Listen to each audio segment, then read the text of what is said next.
What employment opportunities will there be for young people in the future? In crises, there is a tendency for greater effort to be put into coping with a context that will soon be obsolete.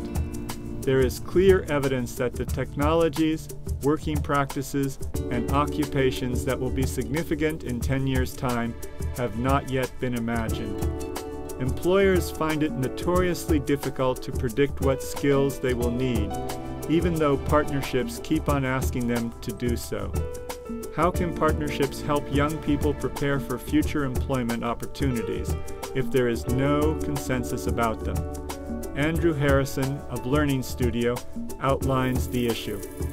Partnerships are understandably preoccupied with the employment impacts of the current financial crisis on young people.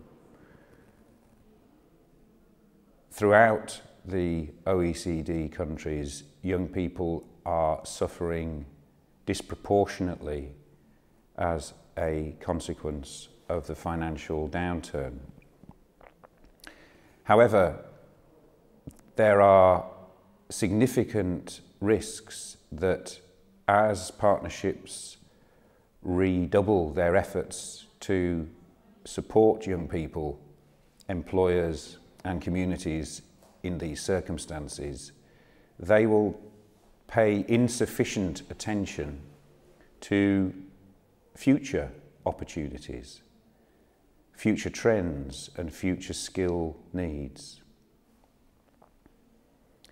It appears as though there is a particular challenge for partnerships working with young people in employment and vocational training and entrepreneurship support to try and take account, to try and develop a realistic but suitably flexible view about what future needs might be. At the moment, these kinds of issues are playing out for real in Ireland, where the economic crisis has had an extreme impact. Fiona Nolan of Northside Partnerships sets the scene, painting a picture of the local economy and labour market in North Dublin. The challenges that we're facing in Ireland at the moment are quite difficult. We're operating within a very fast-changing economic environment. We've had rapid unemployment over the last 12 months, and within the area that I work in, which is North Dublin, unemployment has increased by almost 100%. We're dealing with new unemployed. These are people that are quite different from the traditional long-term unemployed job seekers that we would have been working with and have developed our systems around. These are people who have been unemployed recently, they're very highly skilled, very highly educated. Under the Irish Government's Employment Action Plan, these people are required to come into our service following 3 months signing on the live register. And this is creating issues for us in terms of what their reskilling or retraining needs might be. And that there may be something that we might not be able to offer them, and really what they're looking for is work. We do have entrepreneurship programs that we can direct persons to. However, not everybody wants to become self-employed. So the challenge for us in terms of our employment services is to find ways of keeping these people active and engaged, maybe through some voluntary work in the community. On the other hand, then, we have our traditional caseload of clients. These are people who have been unemployed for very long periods of time and who require intensive support, maybe over longer periods of time than what we call the new unemployed. The problems are even more severe for young people. Anne Badu from the Dodder Valley Partnership discusses their particular challenges, especially in relation to future work and skills. Following on what Fiona's spoken about, our concern is with the traditional disadvantaged person who was our client. And from my point of view, it's early school leavers, under 25s.